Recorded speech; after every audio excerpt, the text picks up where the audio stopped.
कहाँ है, कैसा है, जानने के लिए कृपया अवश्य सुनिए जगत गुरु तत्वदर्शी संत रामपाल जी महाराज के अमृत वचन। तिरकुटी भरकुटी मेट दे, घट के घाट अनंत, और घट मट से न्यारा रहे जाका आदि न अंत।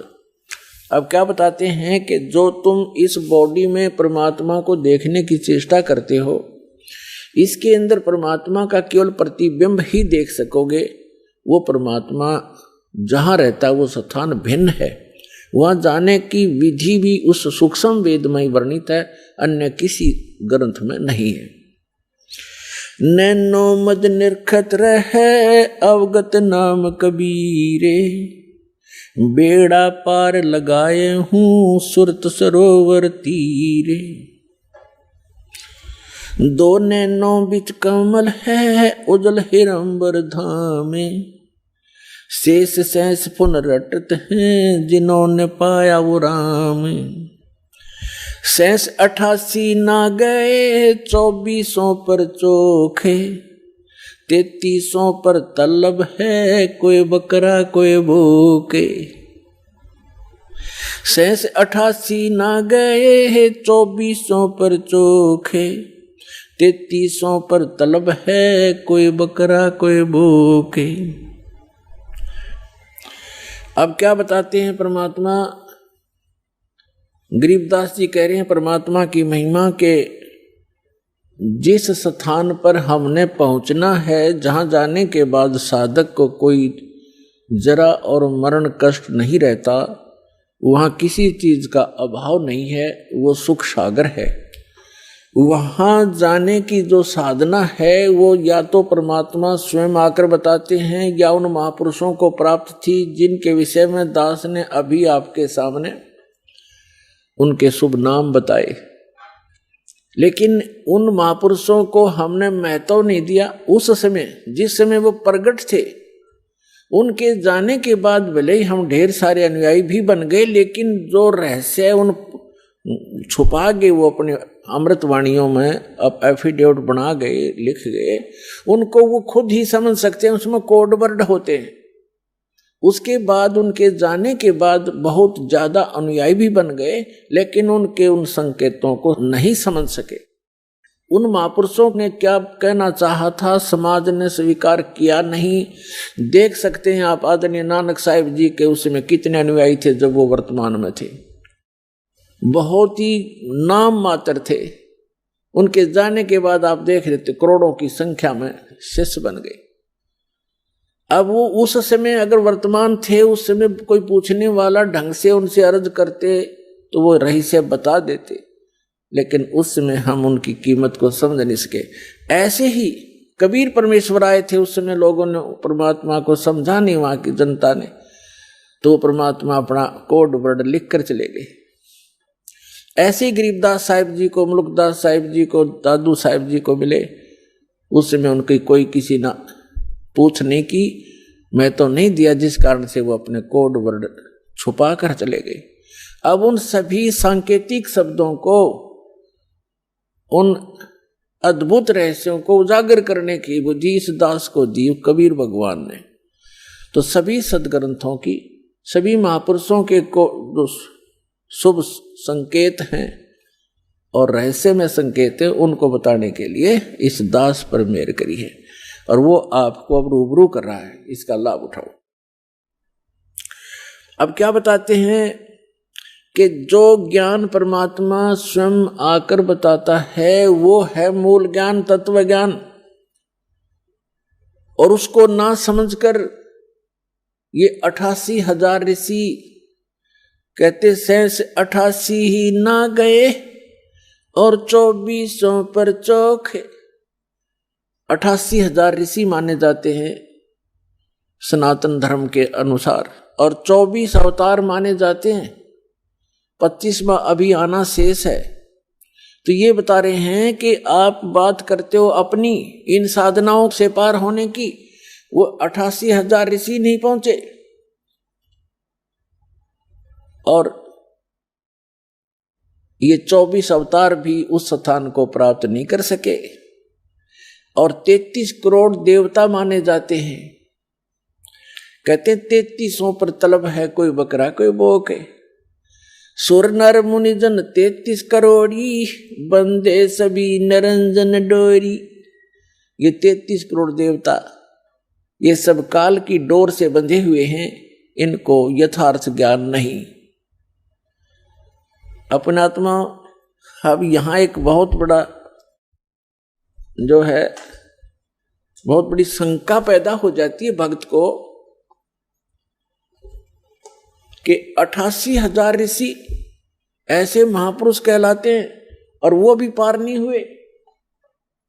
तो पुण्यात्माओं, ये कहने से नहीं प्रमाणों से सिद्ध होगा कि न तो ब्रह्मा विष्णु महेश को ज्ञान था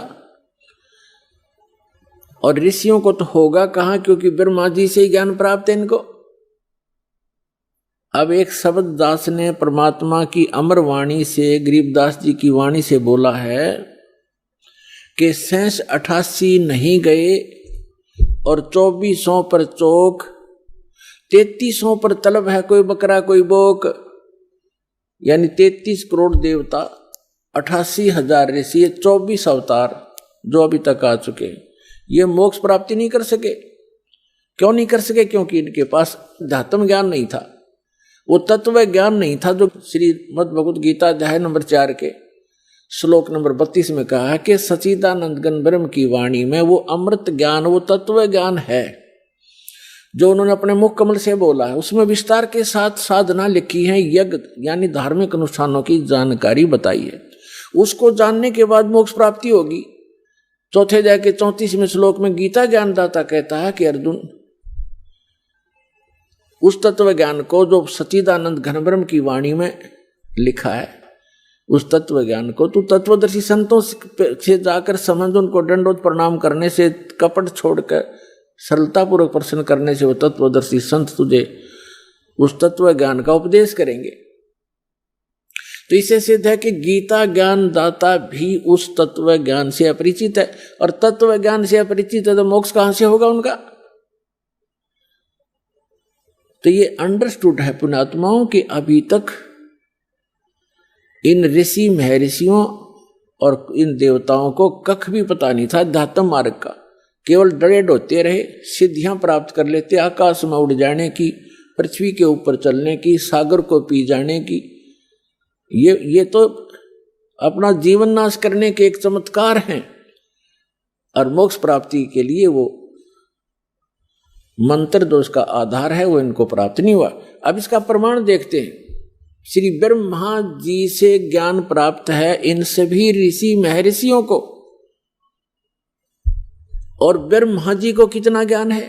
ब्रह्मा जी से ज्ञान विष्णु जी को प्राप्त हुआ, और ब्रह्मा जी से ही शिव जी को ज्ञान प्राप्त हुआ, अब ब्रह्मा जी से ही देवी को प्राप्त हुआ। अब ब्रह्मा जी को कितना ज्ञान है ये बताते हैं। ये देखते हैं अपने ही सदग्रंथों में। देखिए श्रीमद् भगवद गीता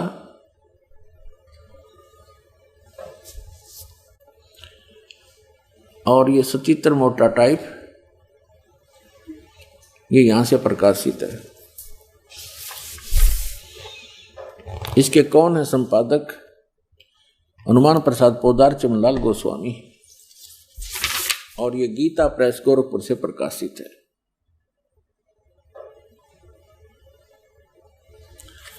इसके आपको दिखाते हैं 28-29 पृष्ठ पे।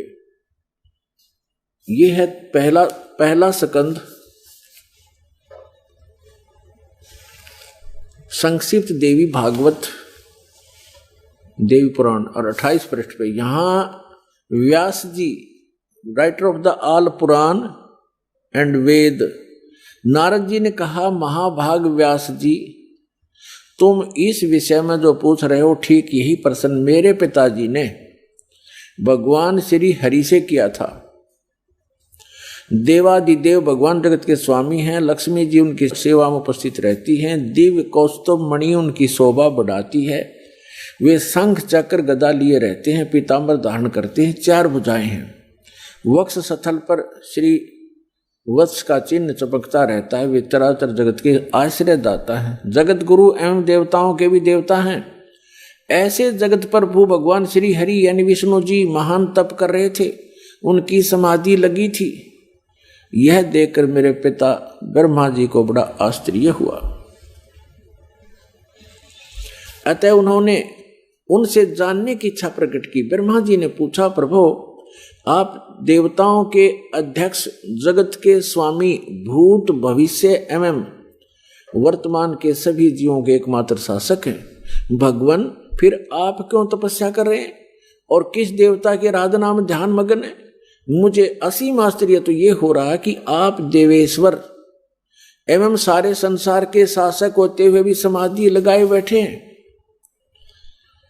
ब्रह्मा जी के विनीत वचन सुनकर भगवान श्री हरि उनसे कहने लगे, ब्रह्मन सावधान होकर सुनो, मैं अपने मन का विचार व्यक्त करता हूं। देवता, दानव और मानव सब यही जानते हैं कि तुम सृष्टि करते हो, मैं पालन करता हूं और संकर संहार क्या करते हैं, किंतु फिर भी वेद के पारगामी पुरुष अपनी युक्ति से यह सिद्ध करते हैं कि रचने, पालने और संहार करने की यह योग्यता जो हमें मिली है, इसकी अधिष्ठात्री शक्ति देवी है। वे कहते हैं कि संसार की सृष्टि करने के लिए तुम में राजसी शक्ति का संचार हुआ है, मुझे सात्विक शक्ति मिली है और रुद्र में तामसी शक्ति का आविर्भाव हुआ है। उस शक्ति के अभाव से तुम इस संसार की सृष्टि नहीं कर सकते, मैं पालन करने में सफल नहीं हो सकता और रुद्र से भी संहार कार्य होना भी संभव नहीं। ब्रह्मा जी, हम सभी उस शक्ति के सहारे ही अपने कार्य में सदा सफल होते आए। सुवर्त प्रत्यक्ष और परोक्ष दोनों उदाहरण में तुम्हारे सामने रखता हूं, सुनो। यह निश्चित है कि उस शक्ति के अधीन होकर ही मैं शेष नाग की सैया पर सोता हूं और सृष्टि करने का अवसर आते ही जाग जाता हूं।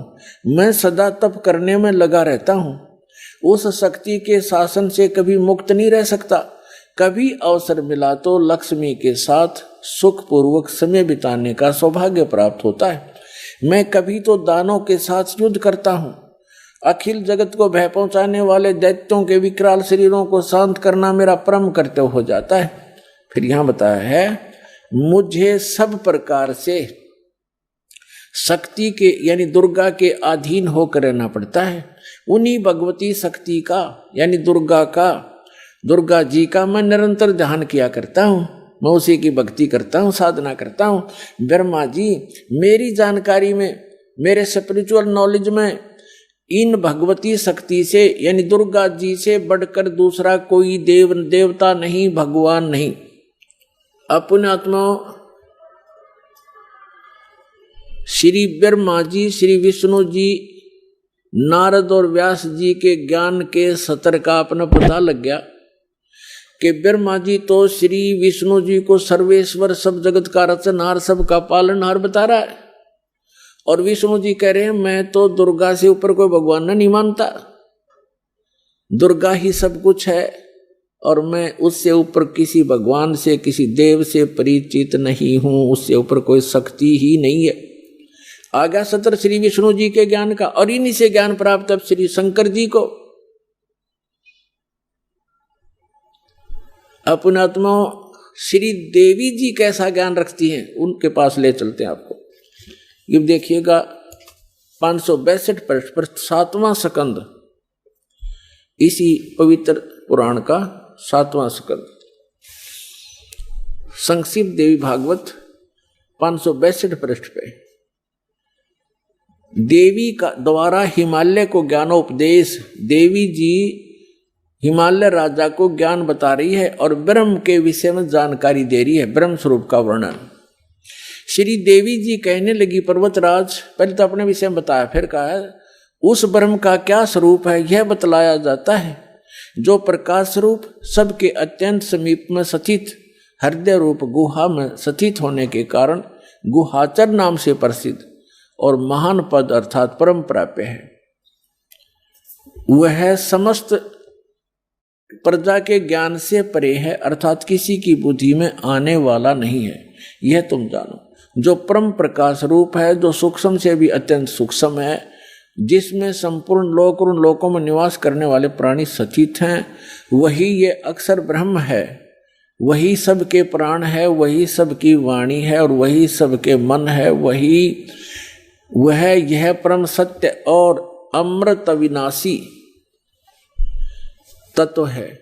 सौम्य उस वेदने योग्य लक्ष्य का तुम वेदन करो, मन लगाकर उसमें तन्मय हो जाओ। सौम्य उपनिषद में कथित महान अस्त्र रूप धनुष लेकर उस पर उपासना द्वारा तीक्ष्ण किया हुआ बाण संधान करो और फिर भावनागत चित्त के द्वारा उस बाण को खींचकर उस अक्षर रूप ब्रह्म को ही लक्ष्य बनाकर वेदन करो। प्रणव यानी ओम तो धनुष है, जीवात्मा बाण है और ब्रह्म को उसका लक्ष्य कहा जाता है। अब श्री देवी कह रही है कि सब एक ओम नाम का जाप करो, ब्रह्म पाने का उद्देश्य रखो। That's all. जीवात्मा तो साधना करे और ओम का जाप करे, ब्रह्म प्राप्ति का उद्देश्य रखे। आगे देखो स्पष्ट किया है, लक्ष्य कहा जाता है उस एकमात्र परमात्मा को ही जाने, यानी ब्रह्म की ही भक्ति करें। देवी जी कह रही है दूसरी सब बातों को छोड़ दे। दुर्गा जी अपनी साधना को भी करने से मना कर रही है, केवल ब्रह्म की पूजा करो। और विष्णु जी कह रहे हैं कि मैं देवी जी दुर्गा से ऊपर कोई शक्ति नहीं मानता, कोई भगवान नहीं है, मुझे ज्ञान ही नहीं है। तो ये पार खाक होंगे जिनको हम एक समर्थ शक्ति और भगवान मान के पूजा करते थे, वो खुद कहते हैं हम दुर्गा से ऊपर कोई भगवान नहीं जानता, इससे ऊपर कोई शक्ति नहीं। और दुर्गा कह रही है कि ब्रह्म की पूजा करो और सब बातें छोड़ दो, मेरी पूजा भी छोड़ दो। तो क्या ज्ञान था विष्णु जी को और क्या ज्ञान था ब्रह्मा जी को, और शंकर जी भी उन्हीं से ज्ञान प्राप्त है। तो इनसे पता चलेगा, जो दास शब्द बोल रहा है और इस परमात्मा ने अपनी वाणी में लिखा है कि 88 नहीं गए और 2400 पर चौक और 3300 पर तलब है, कोई बकरा कोई बोक।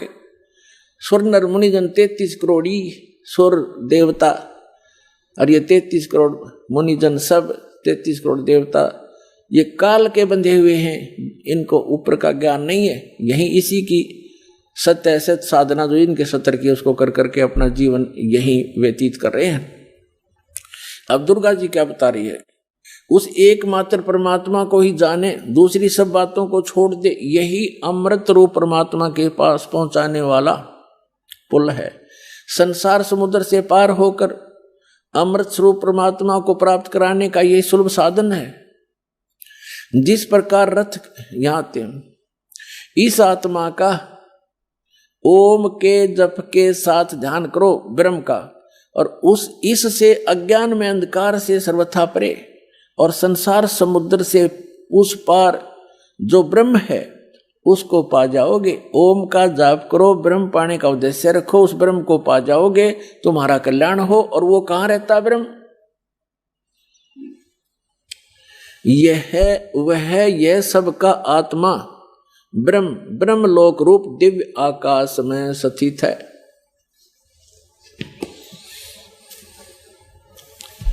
अब देवी ने, दुर्गा जी ने ये स्पष्ट कर दिया है कि मेरी भक्ति भी छोड़ दो, केवल एक ब्रह्म की पूजा करो, ओम नाम जाप, उसका नथिंग एल्स। और वो कहां रहता है? ब्रह्मलोक में। बस देवी जी ने जो साधना बताई है वो अपने से भी अन्य भगवान बताया है ब्रह्म, उसका केवल एक ओम मंत्र बताया है। ओम मंत्र के जाप से कहां जाएगा प्राणी? ब्रह्म लोक में चले जाओगे, तुम्हारा कल्याण हो। इतना कल्याण हो सकता है ओम से। अब गीता ज्ञान दाता ये ब्रह्म है।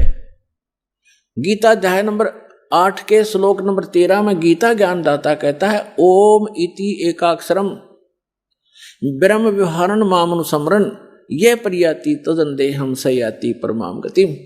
माम ब्रह्म, ये अनुवाद करता हूं ना, थोड़ी गलती कर रखी है इसमें। मुझ ब्रह्म का केवल एक ओम मंत्र है। आपको दिखाते हैं श्रीमद् भगवत गीता, देखिएगा। ये जयदयाल गोविंद का इसके अनुवादक हैं और गीता प्रेस गुरुपुर से ये प्रकाशित है। गीता अध्याय नंबर 8 के श्लोक नंबर 13 में आपको दिखाते हैं। श्रीमद् भगवद गीता अध्याय 8 और श्लोक नंबर 13 में। इसमें हम संस्कृत भी पढ़ेंगे। ओम इति एकाक्षरम ब्रह्म व्यवहारण माम अनुस्मरण ये प्रियाति तजंदेहम सयाति परमाम गतिम। ये क्या कहता है? माम ब्रह्म, मुझ ब्रह्म का केवल एक ओम अक्षर है।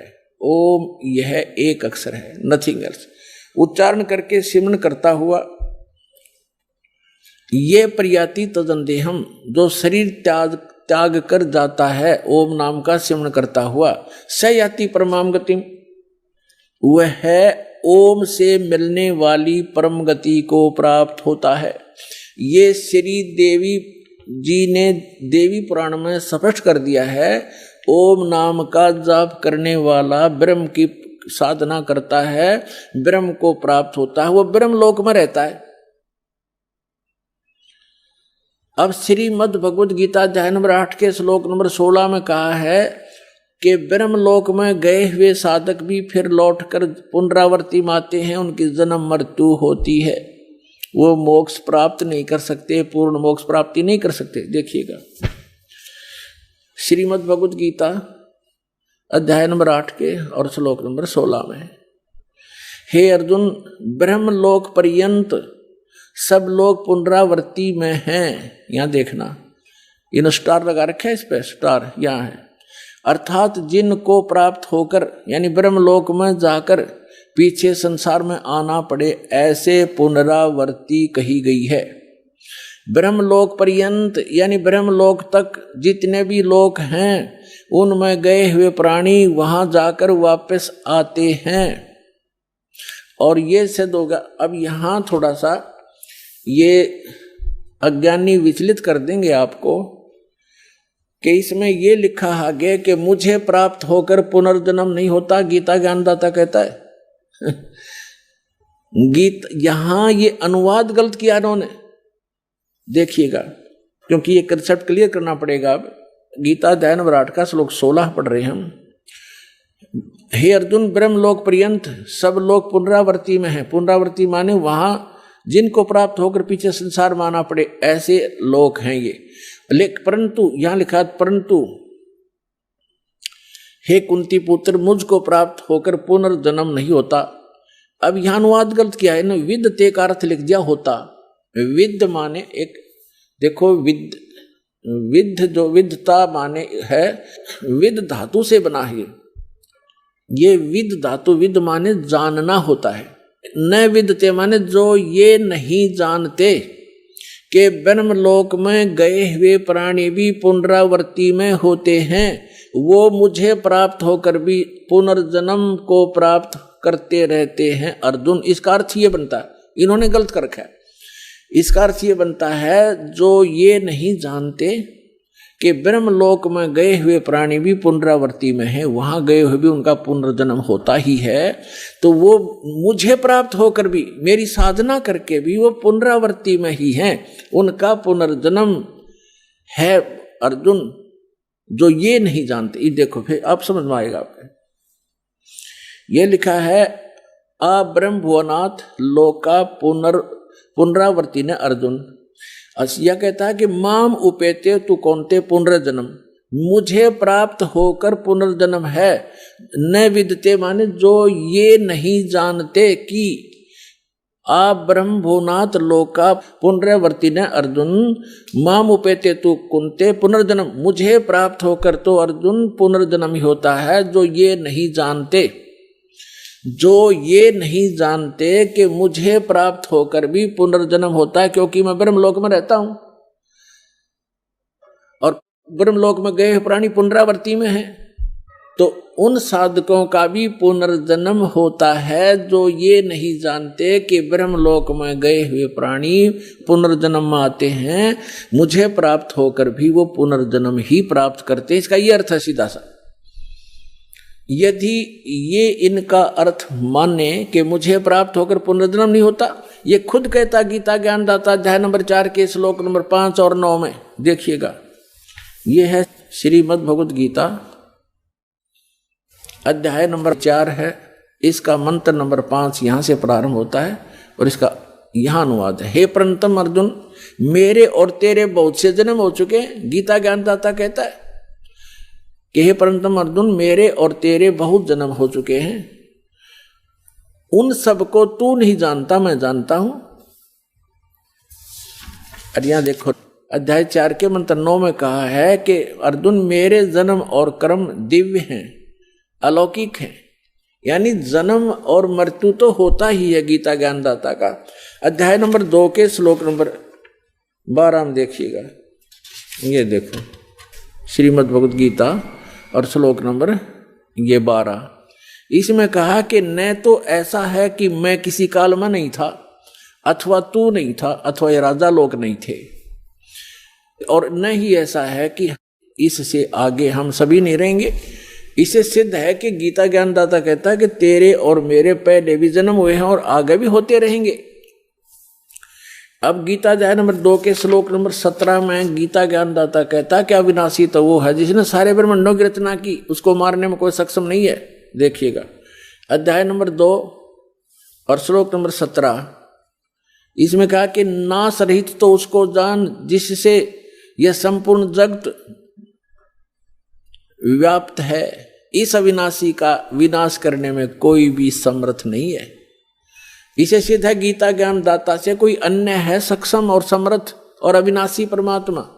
गीता अध्याय नंबर 10 के श्लोक नंबर 2 में गीता ज्ञानदाता स्वयं कहता है कि अर्जुन मेरी उत्पत्ति को ना ते देवता जानते ना ऋषि, और क्योंकि इन सब की उत्पत्ति का कारण मैं हूं, क्योंकि ये सभी इस काल से उत्पन्न हुए ब्रह्म से। गीता ज्ञानदाता ब्रह्म है, इसको सरपुरुष कहा है। श्रीमद् भगवद गीता अध्याय नंबर 15 के श्लोक 16 और 17 में 3 पुरुष हैं, सरपुरुष और अक्षर पुरुष। सरपुरुष ये ब्रह्म है गीता ज्ञानदाता, जो श्री कृष्ण में प्रवेश करके बोल रहा है। ये केवल 21 ब्रह्मांड का प्रभु है, स्वामी है, मालिक है।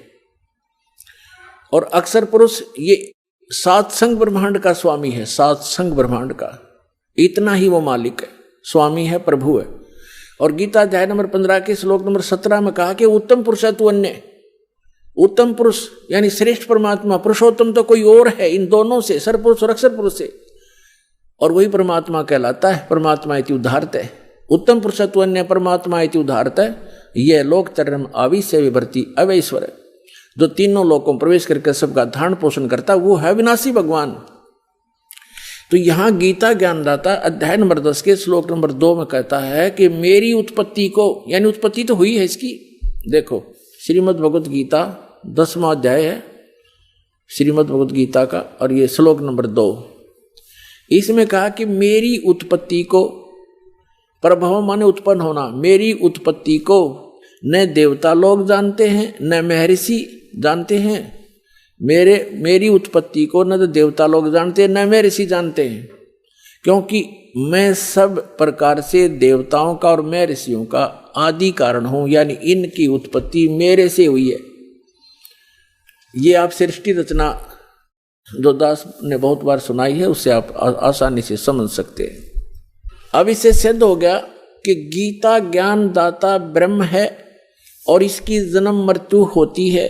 यदि श्रीमद् भगवद गीता अध्याय नंबर 8 के श्लोक नंबर 16 जो इन्होंने अनुवाद किया, अनुवादकर्ताओं ने ये अर्थ लगाए कि मुझे प्राप्त होकर पुनर्जन्म नहीं होता अर्जुन, और फिर ये भी कह रहा है कि ब्रह्मलोक में गए हुए सब पुनरावृत्ति में है, वहां गए हुए सबका जन्म मृत्यु होता है, तो वो अर्थ गलत है।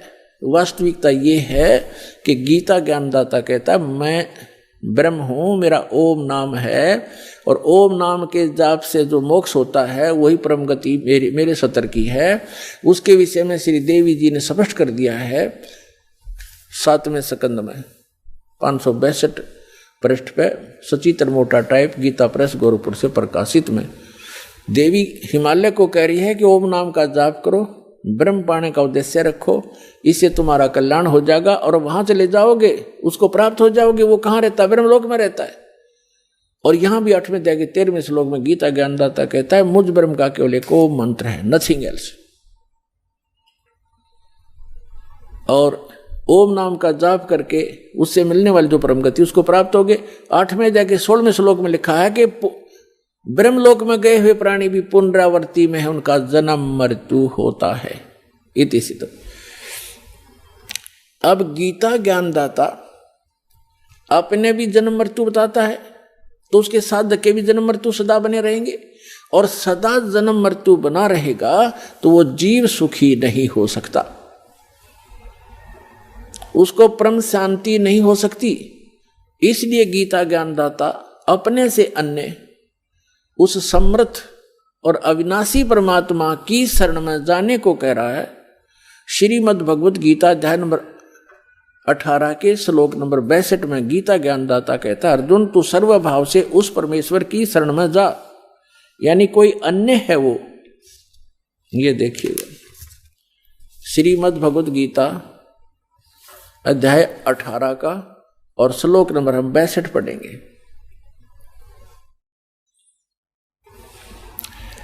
हे भारत, सब प्रकार से उस परमेश्वर की शरण में जा, उस परमेश्वर की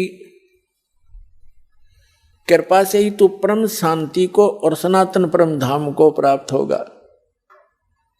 इससे सिद्ध हो गया कि गीता ज्ञान दाता की साधना से न तो परम शांति हुए, ना वो शाश्वत स्थान मिला जो कभी नष्ट में नहीं आता, कभी नाश नहीं होता। अब श्री मद् भगवत गीता अध्याय नंबर 15 के श्लोक नंबर 1 से 4 में एक निष्कर्ष दिया है। जैसे श्रीमद् भगवत गीता अध्याय नंबर 4 के श्लोक नंबर 32 और 34 में स्पष्ट किया था वीदास ने कि उसमें कहा गया है कि 32वें श्लोक में कहा है कि अर्जुन, यज्ञों की जानकारी, यानी यज्ञ माने धार्मिक अनुष्ठान साधनाओं की जानकारी सच्चिदानंद घन ब्रह्म यानी उस परम अक्षर ब्रह्म के मुख कमल से उच्चरित वाणी में वो बोली गई है, वो तत्व ज्ञान है, उसमें विस्तार से कही गई है, और उसके जानने के बाद फिर पूर्ण मोक्ष प्राप्त हो जाता है। चौथे अध्याय के 34वें श्लोक में कहा कि वो तत्व ज्ञान जो सच्चिदानंद घन ब्रह्म यानी सत्य पुरुष अकाल मूर्त स्वयं अपने मुख कमल से आकर बोलता है, वो तत्व ज्ञान है। और उस तत्व ज्ञान को तू तत्वदर्शी संतों के पास जाकर समझ, उनको दंडोत प्रणाम करने से, कपट छोड़कर सरलतापूर्वक प्रश्न करने से वो तत्वदर्शी संत तुझे उस तत्व ज्ञान का उपदेश करेंगे।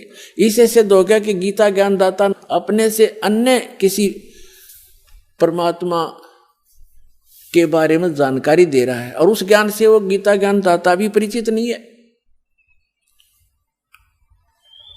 तो उस तत्व ज्ञान का जो तत्वदर्शी संत से पूछने को कहा है, उसकी पहचान बताइए 15वें अध्याय के प्रथम मंत्र में, कि जो संत इस उल्टे लटके हुए संसार रूपी वृक्ष के यानी ऊर्ध्व मूलम अधः शाखम अश्वत्थम प्राहु अव्यम, ऊपर को जड़ वाला नीचे को शाखा वाला, ऊर्ध्व मूलम अधः शाखम अश्वत्थम प्राहु अव्यम छंदासी यस्य प्रणानी ये तम वेद स वेदवित। इसमें क्या बताया है कि ये उल्टा लटका हुआ संसार रूपी वृक्ष है अर्जुन, ऊर्ध्व मूलम अधः शाखम, ऊपर को जड़ और नीचे को शाखा, यानी ऊपर सतलोक में जो परमात्मा रहता है वो मूल है सभी संसार रूपी वृक्ष का। और जैसे पूरे वृक्ष को, पूरे पौधे को, पूरे पेड़ को आहार कहाँ से मिलता है? मूल से प्राप्त है, जड़ से। तो वो सबका पालनहार, सबका धारण पोषण करने वाला वो मूल परमात्मा, वो मूल मालिक तो ऊपर है। ऊर्ध्व मूलम, इस संसार रूपी वृक्ष की ऊपर को जो जड़ है वो तो पूर्ण परमात्मा है, नीचे को शाखा है, ये संसार रूपी वृक्ष है। और इसके जो सभी विभागों को जानता है, ये देखिएगा, स वेदवित, वह तत्वदर्शी संत है। ये देखिए, ये है पंचदशो अध्याय 15वां अध्याय, मंत्र नंबर 1। ऊर्ध्व मूलम, ऊर्ध्व माने ऊपर, अधः माने नीचे को शाखा, अश्वत्थम माने संसार रूपी पीपल का वृक्ष समझो, प्राहु कहा जाता है अव्यम अविनाशी, ऊर्ध्व मूलम अधः शाखम अश्वत्थम प्राहु अव्यम छंदासी यस्य प्रणानी ये तम वेद स वेदवित। इसका सीधा सा अर्थ है कि ऊपर को जड़, ये देखिएगा, ये संसार रूपी वृक्ष का एक चित्र जानो। ऊपर को जड़ और नीचे को शाखा वाला है, ये संसार रूपी वृक्ष है। और जो संत जड़ से लेकर, मूल से लेकर तना, मोटी डार, शाखा और पत्तों तक बता देगा, स वेदवित, वो तत्वदर्शी संत है।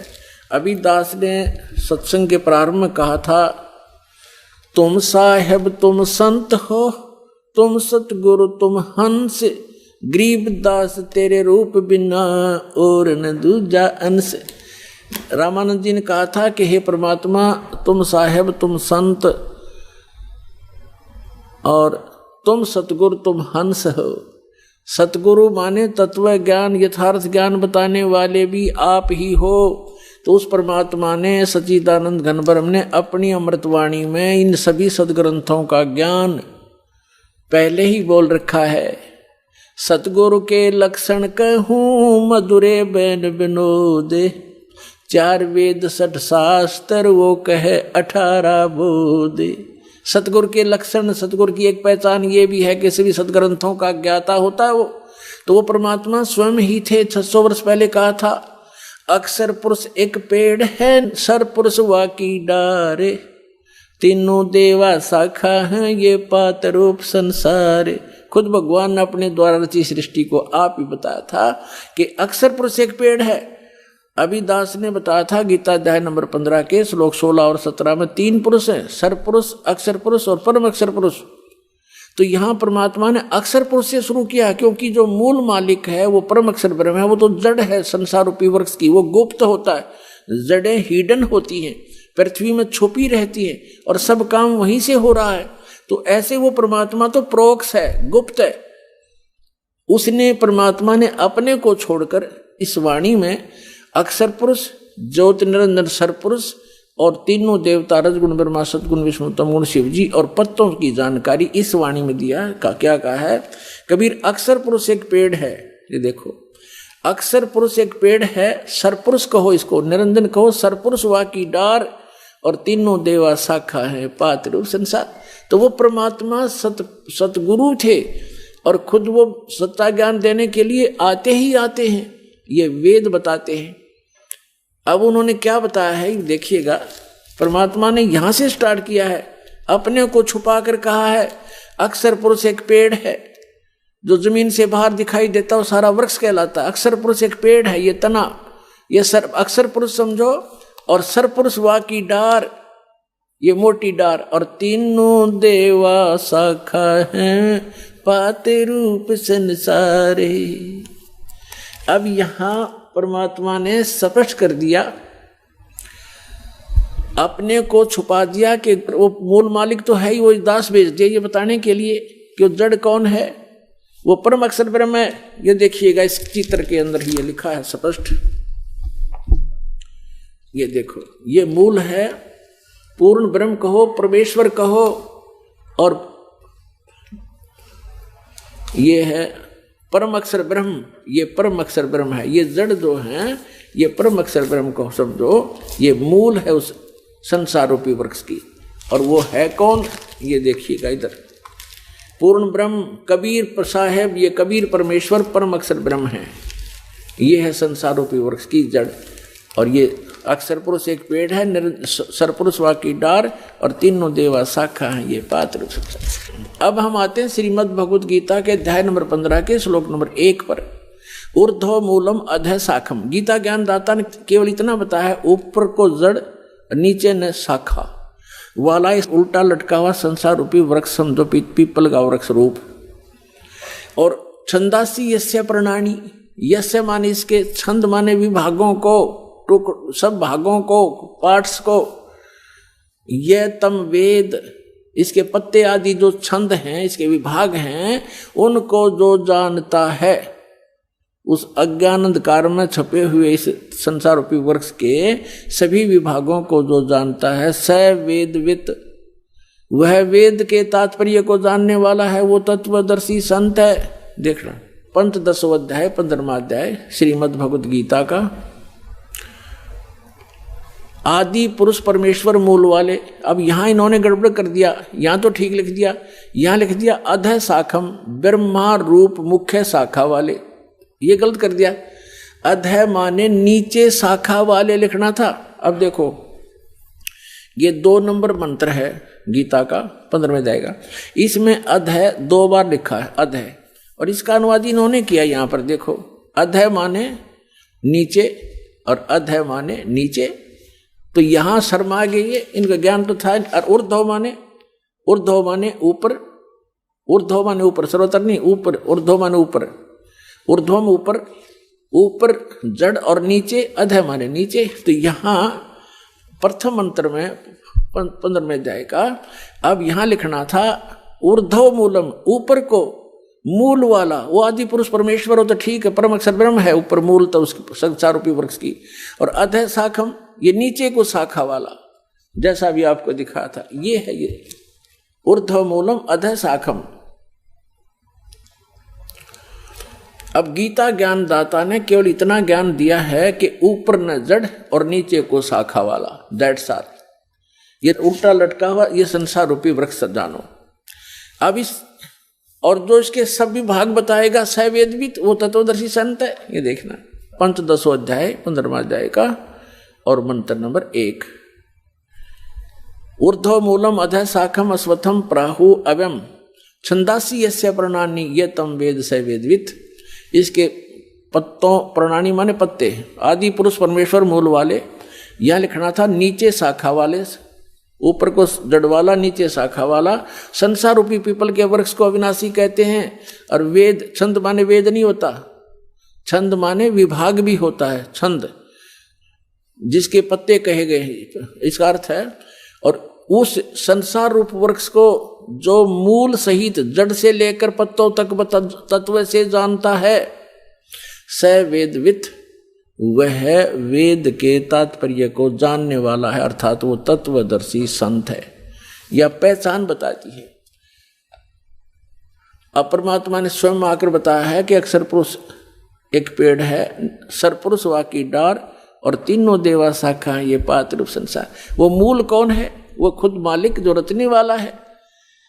तो ये तत्वदर्शी संत अब ये दास है इस पृथ्वी पर, और सब सदग्रंथों से प्रमाणित है कि ये लक्षण होते हैं संत के।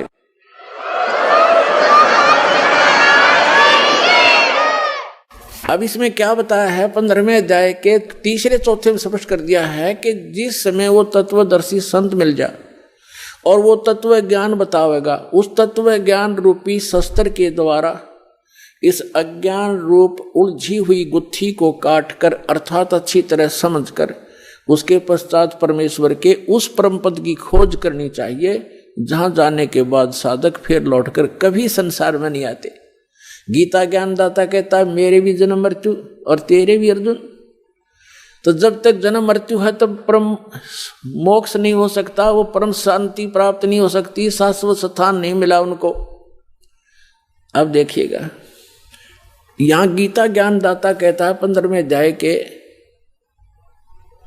और 3 मंत्र से, इसमें कहा है कि इस संसार वर्ष का स्वरूप जैसा कहा है यहां वैसा यहां विचार काल में, यानी तेरे मेरे गीता जी के विवेचन में मैं नहीं जानता, नहीं पाया जाता, क्योंकि न इसका आदि और न अंत है। क्योंकि गीता ज्ञानदाता को इसका पता नहीं, क्योंकि यह सृष्टि रचने वाला नहीं है, तथा न ही इसकी अच्छी प्रकार से तिथि है।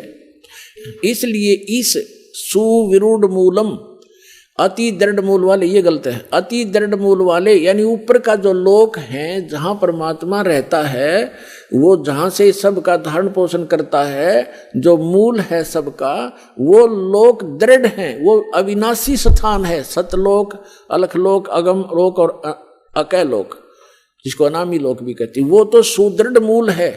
सुदृढ़ मूलम, उस सुदृढ़ मूल वाले यानी उस अविनाशी स्थान वाले भगवान के अब देखो, सो विरुद्ध मूलम, अति दृढ़ मूल वाले संसार रूपी पीपल के वृक्ष को, यानी संसार की सृष्टि को, दृढ़म, दृढ़ेन माने दृढ़, यानी उस अटल, उस बिल्कुल स्वस्थ, ये है असंग शस्त्रेण, तत्व ज्ञान रूपी शस्त्र द्वारा, यह वैराग रूप नहीं, ये अर्थ गलत कर दिए, तत्व ज्ञान रूपी शस्त्र द्वारा काट कर, अर्थात उसको अच्छी तरह समझकर वो ज्ञान अटल है। उसके पश्चात 15वें अध्याय का ये 4था श्लोक श्रीमद् भगवद गीता का, उसके पश्चात उस परम पद रूप परमेश्वर को भली भांति खोजना चाहिए, जिसमें गए हुए पुरुष फिर लौटकर संसार में नहीं आते, और जिस परमेश्वर से पुरातन संसार वृक्ष की प्रवृत्ति विस्तार को प्राप्त हुई है, अर्थात जिसने सब संसार रूपी वृक्ष की रचना की है, सब ब्रह्मांडों की रचना की है, उसी आदि पुरुष नारायण की मैं शरण हूं। इस प्रकार दृढ़ निश्चय करके उस परमेश्वर का मनन और निधिध्यासन करना चाहिए। इससे सिद्ध हो गया कि गीता ज्ञान दाता भी अपने से अन्य किसी परम शक्ति और ऑल कंट्रोलर, सबके उत्पादक सर्वोत्पादक परमात्मा की भक्ति करने को ही कह रहा है, अपनी भी नहीं कह रहा। पुण्यात्मा, ये सूक्ष्म वेद को समझाने की एक पंक्ति को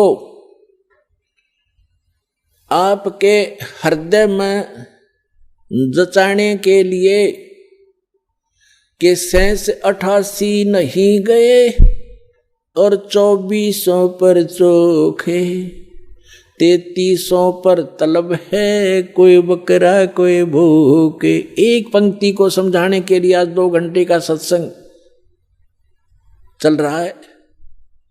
क्या बताया है कि 88,000 ऋषि भी वहां नहीं पहुंचे। कहां?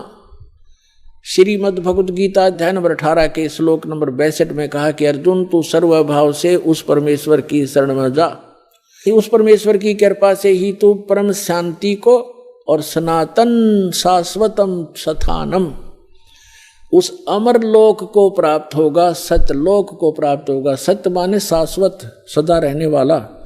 तो शाश्वत स्थान पर जाने के लिए तत्वदर्शी संत की आवश्यकता है। तो उसके लिए कहा है, गुरु बिन काहू न पाया ज्ञान, जो थोथा बुछड़े मूड किसाना, गुरु बिन वेद पढ़े जो प्राणी, समझन सार रहे अज्ञानी।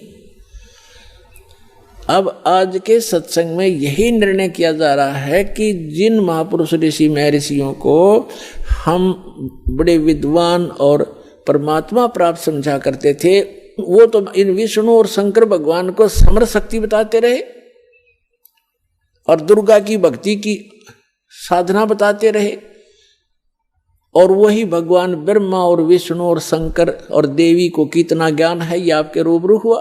तो ये मोक्ष कैसे प्राप्त कर सकते हैं?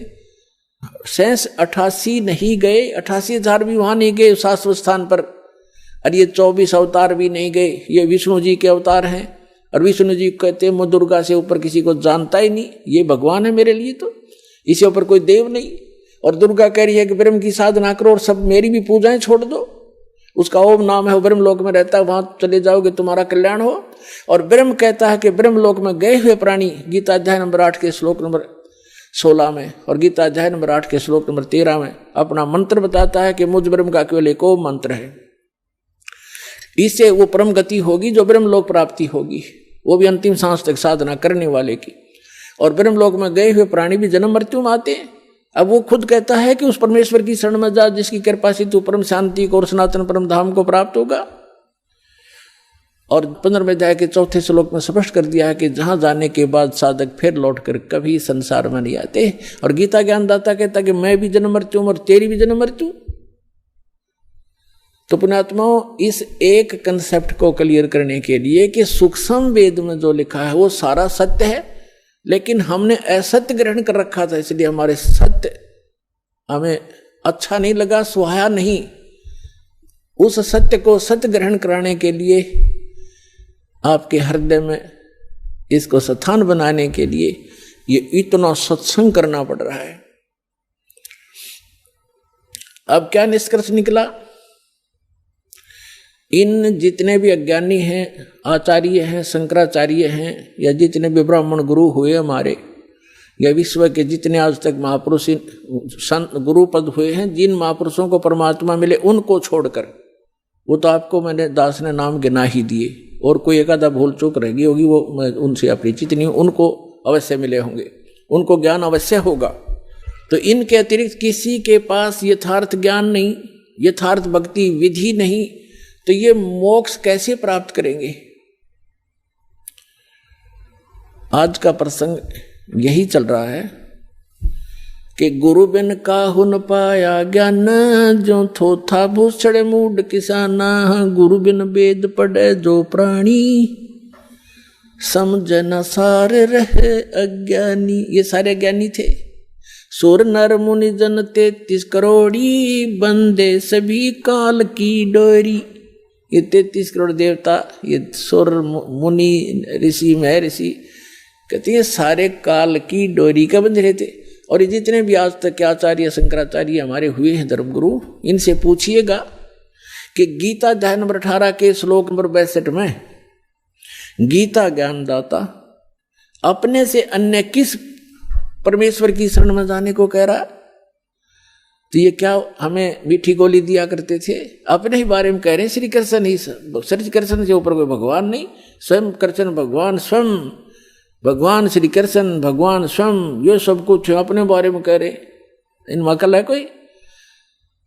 और आज तक ये हमें मूर्ख बना रहे थे। आइए अब हम उन श्रद्धालुओं के अनुभव जानते हैं जो जगत गुरु तत्वदर्शी संत रामपाल जी महाराज जी से दीक्षा प्राप्त कर चुके हैं तथा उनके द्वारा बताए गए भक्ति मार्ग पर चल रहे हैं। बहन जी नमस्कार। नमस्कार। क्या नाम है आपका? रश्मि कटारे। रश्मि जी कहाँ से आए आप? इंदौर मध्य प्रदेश। रश्मि जी, संत रामपाल जी महाराज से नाम दीक्षा लेने से पहले आप क्या भक्ति करते थे? मैं संत रामपाल जी महाराज से नाम उपदेश लेने से पहले बहुत ज़्यादा शिव भगवान की भक्ति करती थी। मतलब मुझे महाकाल जाना ही है, हर सावन में अभिषेक करना ही है, ऐसा था। मतलब बचपन से लेके मतलब जब तक सदगुरु रामपाल जी महाराज के शरण में नहीं आई थी, मुझे ज्ञान नहीं मिला था, उसके पहले तक मैंने यही सारी चीज़ें की हैं। माता पूजना, जो नॉर्मल चीज़ें जो घर में होती हैं भक्ति की, वो सारी चीज़ें की हैं। आप संत रामपाल जी महाराज से कैसे जुड़े? मैं सदगुरु रामपाल महाराज जी के शरण में, मेरे साथ क्लासमेट थे कॉलेज में, राहुल जी, उन्होंने मुझे ज्ञान गंगा पुस्तक दी थी। पहले समझाया था कि ऐसा ऐसा ज्ञान है जो सदग्रंथों के माध्यम से संत रामपाल जी महाराज जी दे रहे हैं। उस वक्त थोड़ा गुस्सा आया था कि मतलब शिव भगवान से ऊपर किसी को मानती नहीं थी। फिर जब देखा, शुरुआत की पढ़ना ज्ञान गंगा, तो फिर सारी चीज़ें मिली। सत्संग की मुझे चिप मिली राहुल जी से। उसके बाद मुझे पूरा ज्ञान हुआ। मैंने गीता जी भी देखी जो संत रामपाल जी महाराज जी ने बता रखे थे, सारे प्रमाण। उसके बाद मैंने संत रामपाल महाराज जी से अरदास लगाई थी, क्योंकि मेरे परिवार वालों से मैंने बोला था कि मुझे सतलोक आश्रम बरवाला जाना है। तो उन्होंने मुझे साफ मना कर दिया था कि नहीं, बिल्कुल भी नहीं। थोड़ा माने थे वो कि जाना है। उस वक्त मेरे पापा की तबीयत भी ख़राब चल रही थी। उन्होंने मना किया कि इसको भेज दो, फिर बोला कि नहीं भेजना नहीं है, किसी के साथ नहीं भेजना, ऐसा। फिर मैंने कबीर साहब से प्रार्थना की थी कि परमात्मा मुझे आना है आश्रम में, सतलोक आश्रम में। फिर उसके बाद ऐसा चेंज हुआ कि मेरी फैमिली में मेरे पापा, मैं और मेरी मम्मा, हम तीनों बरवाला आश्रम पहुँचे। तो इस तरीके से मैं सदगुरु रामपाल महाराज जी के शरण में जुड़ी हूँ। रश्मि जी, आपने संत रामपाल जी महाराज से नाम दीक्षा ली, तो आपको उसके बाद क्या लाभ मिले? सबसे पहला लाभ ये हुआ कि सच्चे भगवान के बारे में पता चला, जो कि संत रामपाल महाराज जी ने सारे सदग्रंथों में से, चाहे वो हिंदू मुस्लिम सिख ईसाई किसी के भी हों, उनमें से निकाल के हमें बताया है कि वो एक मालिक, जो हम बोलते हैं कि सबका मालिक कौन है, एक वो कबीर साहब है। उनके बारे में सारे प्रमाण दिए हैं। दूसरा ये कि जब मैं बरवाला आश्रम पहुंची थी, सतलोक बरवाला आश्रम, तो जब मैं संत रामपाल महाराज जी से आशीर्वाद लेने गई, तो उन्होंने जब मेरे सिर पे हाथ रखा, क्योंकि मेरी पूरी बॉडी में मतलब तकलीफ़ें बहुत थी, बुखार, तो मतलब हर हफ्ते डॉक्टर के पास जाना है, ऐसा था। बॉडी पेन, लेग दर्द होना वो हमेशा रहता था। उसके लिए मेरी मम्मा पता नहीं घासलेट का तेल पता नहीं क्या क्या मुझे लगाती रहती थी नानी जी से पूछ पूछ के। फिर जब उन्होंने मुझे सिर पर हाथ रखा सतगुरु रामपाल महाराज जी ने, तो मेरे शरीर में पूरे में थरथरी हो गई। उसके बाद से मुझे बॉडी पेन तो हुआ ही नहीं है। साल भर में एक बार कभी बुखार आ जाता है, फीवर आ जाता है, तो वो बहुत बड़ी बात है। उसके अलावा मुझे मतलब कभी भी बुखार नहीं आया। दूसरा लाभ ये कि नाम उपदेश लेने के 1-1.5 महीने बाद मुझे चिकन पॉक्स हो गया था, जिसे लोग मतलब माता निकलना कहते हैं। एक रात को मुझे बहुत ज़्यादा बॉडी पेन हो रहा था, मतलब ना मैं इधर हो पा रही थी और ना मैं इधर हो पा रही थी।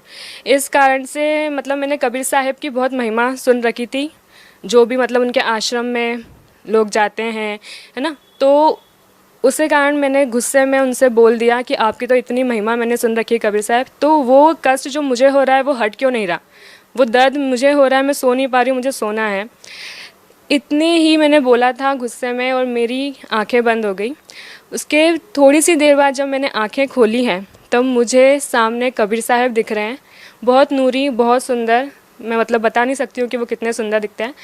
और जैसे एक मम्मा एक छोटे से बेबी को खिलौनों से खिलाते हैं, उस तरीके से उन्होंने मुझे खिलाया है उस वक्त। वो मुझे देख के मुस्कुरा रहे हैं और मैं उन्हें देख के मुस्कुरा रही हूँ। और उसके बाद जब मेरी आंखें बंद हुई हैं, वो डायरेक्ट सुबह के टाइम पे जब मैं उठी, कहाँ दर्द था कुछ भी किसी को मतलब पता ही नहीं चला। पूरी रात अच्छे से निकली, कुछ भी दर्द कष्ट नहीं हुआ। तीसरा ये कि मेरी मम्मा को भी संत रामपाल महाराज जी दर्शन दे चुके हैं। वो कहीं पर तीर्थ करने गए हुए थे, तो वहाँ पर वो कोई नागफन है, वहाँ पर गुफा है, वहाँ पर बैठे हुए थे। तो उन्होंने सिर्फ इतना बोला कि परमात्मा हमको आपको कहाँ कहाँ ढूंढना पड़ रहा है। इतने में संत रामपाल महाराज जी के रूप में एक पर्सन वहाँ पर खड़ा है, उन्हें देख के मुस्कुरा रहा है। उसी पर पूरा कबीर साहब का ऊपर उनके ऊपर फ़ोटो लगा हुआ है। रश्मि जी, आप आज की युवा पीढ़ी को, जो आज पढ़े लिखे लोग हैं, वो संत रामपाल जी महाराज के बारे में ये मैसेज देना चाहूँगी कि प्लीज़ जो आसपास के लोग या मीडिया आपको बता रही है उस पर विश्वास ना करें। आप उस बारे में जानने की कोशिश करें कि वहाँ एक्चुअल हुआ क्या था, वो जानने की कोशिश करें जो आपके सामने नहीं है पर एक्चुअल में है, जो आपको हर एक बंदा आज आके बता रहा है पर आप उसे मान नहीं रहे। तो ऐसे बहुत सारे प्रमाण हैं जो आज पूरे मतलब वर्ल्ड में दिखाए जा रहे हैं कि एक्चुअल रियलिटी क्या थी। तो उसे देखें, उसे समझें और उस ज्ञान को समझें। संत रामपाल महाराज जी ने प्रमाणों के साथ सदग्रंथों से दिया है। आप भगत समाज को क्या संदेश देना चाहते हैं?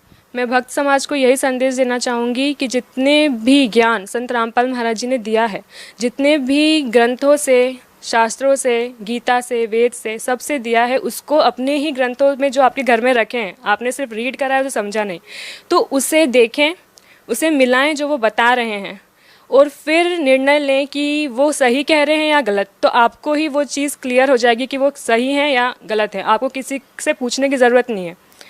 बस इतना ही। धन्यवाद बहन जी। सत साहिब।